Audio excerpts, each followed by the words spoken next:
اعوذ باللہ من الشیطان الرجیم بسم اللہ الرحمن الرحیم۔ السلام علیکم دوستو آج ہم حضرت مریم علیہ السلام کی پرورش کے بارے میں بات کریں گے اور حضرت عیسیٰ علیہ السلام کی پیدائش کے بارے میں بات کریں گے۔ حضرت مریم علیہ السلام قوم کے سردار اور قائد کی بیٹی تھیں، مگر وہ آپ کی پیدائش کے وقت فوت ہو چکے تھے۔ دیگر معززین قوم میں سے ہر ایک کی خواہش تھی کہ اپنے سردار کی بیٹی کی پرورش کا شرف اس سے ملے، لہٰذا قرآن نازل کی گئی تو یہ شرف حضرت زکریا علیہ السلام کے حصے میں آیا۔ ارشاد باری تعالیٰ ہے، پس اسے اس کے پروردگار نے اچھی طرح قبول فرمایا اور اسے بہترین پرورش دی، اس کی خیر خبر لینے والا زکریا کو بنایا۔ بہت سے مفسرین نے بتایا کہ جب آپ پیدا ہوئیں آپ کی والدہ نے آپ کو کپڑے میں لپیٹا اور مسجد کی طرف تشریف لے گئیں۔ جو عبادت گزار وہاں موجود تھے مریم کو ان کے حوالے کر دیا۔ وہ ان کے امام اور متقی آدمی کی بیٹی تھیں، اس لیے ان میں سے ہر ایک نے اسے اپنے پاس رکھنے کی خواہش ظاہر کی۔ زیادہ صحیح بات یہ معلوم ہوتی ہے کہ مریم کی والدہ نے حضرت مریم کو خدام مسجد کے حوالے اس وقت کیا جب ان کی دودھ پلانے کی عمر گزر گئی اور اتنی عمر ہو گئی کہ ان کی پرورش کی ذمہ داری کسی اور کو سونپنا مناسب ہو۔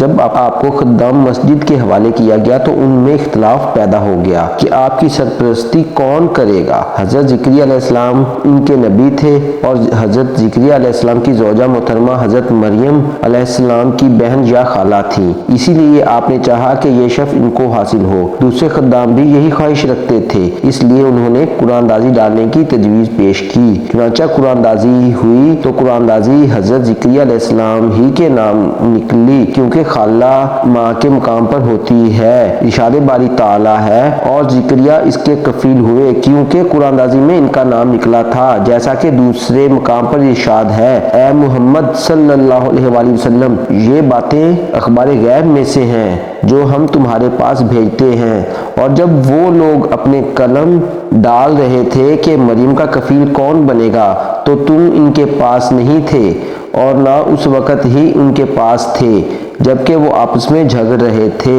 مفسرین فرماتے ہیں حضرت زکریا علیہ السلام نے حضرت مریم کے لیے مسجد میں ایک مناسب جگہ مقرر کر دی تھی جہاں ان کے سوا کوئی نہیں جاتا تھا۔ آپ وہاں عبادت میں مشغول رہتیں اور اپنی باری پر مسجد کی خدمت کے ضروری فرائض سر انجام دیتیں۔ آپ رات دن عبادت میں مشغول رہتی تھیں، حتیٰ کہ آپ کی عبادت بنی اسرائیل میں ضرب المثل بن گئی۔ آپ کی شریفانہ عادات اور عمدہ صفات مشہور ہو گئیں، یہاں تک کہ کیفیت یہ ہو گئی کہ جب حضرت زکریا علیہ السلام ان کی عبادت کے حجرے میں تشریف لے جاتے انہیں وہاں بے موسم پھل نظر آتے، یعنی موسم سرما میں گرمیوں کے میوے اور موسم گرما میں سردیوں کے پھل موجود ہوتے۔ آپ پوچھتے، مریم یہ روزی تمہارے پاس کہاں سے آئی؟ وہ جواب دیتی، یہ اللہ کے پاس سے ہے، بے شک اللہ تعالیٰ جسے چاہے بے حساب روزی دے۔ یہ جوبہ دیکھ کر حضرت زکریا علیہ السلام کے دل میں بیٹے کی خواہش پیدا ہو گئی، حالانکہ آپ بہت بوڑھے ہو چکے تھے۔ تب آپ نے فرمایا، اے میرے رب، مجھے اپنے پاس سے پاکیزہ اولاد عطا فرما، بے شک تو دعا کا سننے والا ہے۔ بعض علماء کے بقول حضرت زکریا علیہ السلام نے اس طرح دعا کی تھی، اے مریم کو بے موسم پھل عطا کرنے والے، مجھے بے موسم اولاد عطا فرما دے۔ پھر وہ سب کچھ ہوا جو ہم پہلے ان کے حالات میں بیان کر چکے ہیں۔ اللہ تعالیٰ نے حضرت مریم علیہ السلام کو پاک کر کے اپنا برگزیدہ بنا لیا اور انہیں عورتوں میں سے منتخب فرما کر حضرت عیسیٰ علیہ السلام کی خوشخبری دے دی، جو آئندہ بنی اسرائیل کے رسول اور رہنما بننے والے تھے۔ ارشاد باری تعالیٰ ہے، اور جب فرشتوں نے مریم سے کہا کہ مریم، اللہ نے تم کو برگزیدہ کیا ہے اور پاک بنایا ہے اور جہان کی عورتوں میں منتخب کیا ہے، مریم اپنے پروردگار کی فرمانبرداری کرنا اور سجدہ کرنا، رکوع کرنے والوں کے ساتھ رکوع کرنا، اے محمد صلی اللہ علیہ وآلہ وسلم، یہ باتیں اخبار غیب سے ہیں جو ہم تمہارے پاس بھیجتے ہیں۔ اور جب وہ لوگ اپنے قلم ڈال رہے تھے کہ مریم کا کفیل کون بنے تو تم ان کے پاس نہیں تھے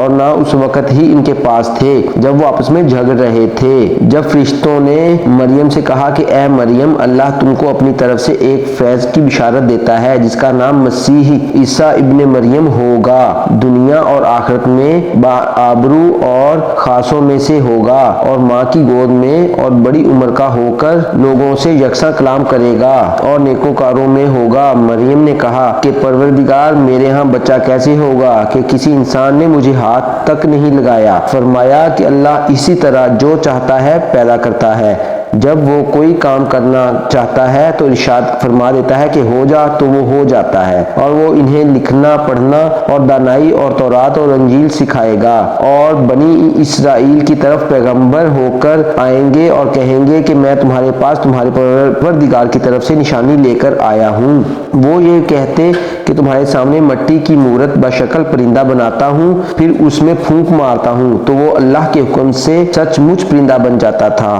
اور اندھے اور کوڑھی کو تندرست کرتا ہوں، اور اللہ کے حکم سے مردے میں جان ڈال دیتا ہوں، اور جو کچھ تم کھا کر آتے ہو اور جو اپنے گھروں میں جمع کر رکھتے ہو سب تم کو بتا دیتا ہوں۔ اگر تم صاحب ایمان ہو تو ان باتوں میں تمہارے لیے اللہ کی قدرت کی نشانی ہے، اور مجھ سے پہلے جو تورات نازل ہوئی تھی اس کی تصدیق بھی کرتا ہوں، اور اس لیے بھی ہوں کہ بعض چیزیں جو تم پر حرام تھیں ان کو تمہارے لیے حلال کر دوں، اور میں تو تمہارے پروردگار کی طرف سے نشانی لے کر آیا ہوں، لہذا اللہ سے ڈرو اور میرا کہا مانو۔ کچھ شک نہیں کہ اللہ تعالیٰ ہی میرا اور تمہارا پروردگار ہے، تو اسی کی عبادت کرو، یہی سیدھا راستہ ہے۔ ان آیات میں حضرت عیسیٰ علیہ السلام نے لوگوں کو اپنے معجزات کے بارے میں بتایا، کیونکہ حضرت عیسیٰ علیہ السلام کا یہ معجزہ تھا کہ وہ ایک مٹی کا پرندہ بناتے تھے تو اس کو پھونک مارتے تھے تو وہ پرندہ اصلی شکل اختیار کر کے اڑنا شروع کر دیتا تھا۔ ایسے ہی اگر کوئی اندھا اور کوڑھی